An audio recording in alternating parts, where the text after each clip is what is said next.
भगवान, आपने जब मुझे अपना विराट रूप दिखाया तो यह भी तो बताया था कि यह विराट रूप संपूर्ण नहीं है, केवल मेरे समझने के लिए संपूर्ण है।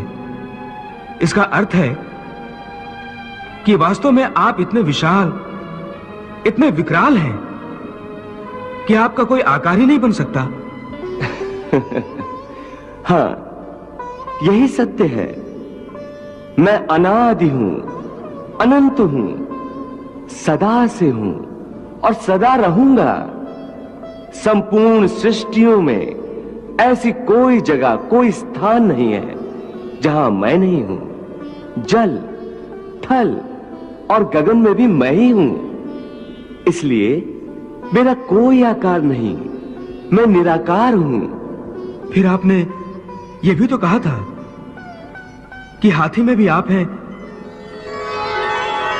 गाय में भी आप हैं, चींटी में भी आप हैं। हाँ, यह भी सत्य है। तो फिर इस तरह तो आप साकार भी हैं। हाँ, जैसे इस समय मैं तुम्हारे सामने मानव अवतार में खड़ा हूं, यह भी मेरा साकार रूप है। इसके अतिरिक्त मेरे जो अवतार हुए हैं वो भी मैंने तुम्हें दिखाए हैं। ये सब आकार ही हैं, परंतु मेरा सच्चा और सबसे विशाल रूप निराकार है। तो ये सिद्ध हो गया कि आप निराकार भी हैं और साकार भी हैं। आपके भक्त जो आपको साकार समझते हैं वो आपके अवतारों की प्रतिमाएं बनाकर आपकी पूजा करते हैं, और जो भक्त आपको निराकार मानते हैं वो आपको निराकार रूप में पूजते हैं। इनमें से कौन सही है? वो जो आपकी प्रतिमाओं और मूर्तियों की पूजा करते हैं, या वो भक्त जो आपके निराकार रूप को पूजते हैं? हे अर्जुन, गलत कोई भी नहीं है। मेरे भक्त को मेरा रूप चराचर किसी वस्तु में भी दिखाई देता है तो वो मन में मेरा ही ध्यान करके उसे पूछता है। मेरे रूप या अवतारों की मूर्तियां बनाकर भी पूजा की जाती है।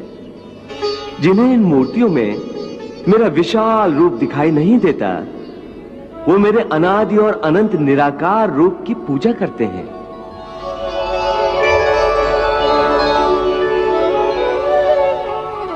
दोनों तरह के भक्त भक्ति के रास्ते पर चलते चलते मेरे परम धाम की ओर बढ़ते हैं। कोई बूढ़ा कमजोर है तो लाठी के सहारे चलता हुआ मुझ तक आता है, कोई बगैर लाठी का सहारा लिए आता है। हे अर्जुन, मेरे भक्त बड़े अनोखे और निराले हैं। कोई मुझे अपना पिता मानकर मुझसे बेटे का रिश्ता जोड़ लेता है, तो कोई मुझे माता मानता है, तो कोई मुझे सखा मानता है, तो कोई मुझसे प्रेम का नाता जोड़ लेता है।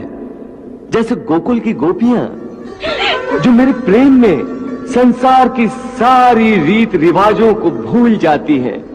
उनकी आंखों में, उनके मन में हर जगह, हर समय मेरा ही रूप समाया होता है। कई सिद्ध साधु मुझसे प्रेम करने के लिए गोपियों के रूप में बार बार जन्म लेते हैं। मैं सब भक्तों को उनकी भक्ति का बदला उनके मन चाहे रूप में देता हूं।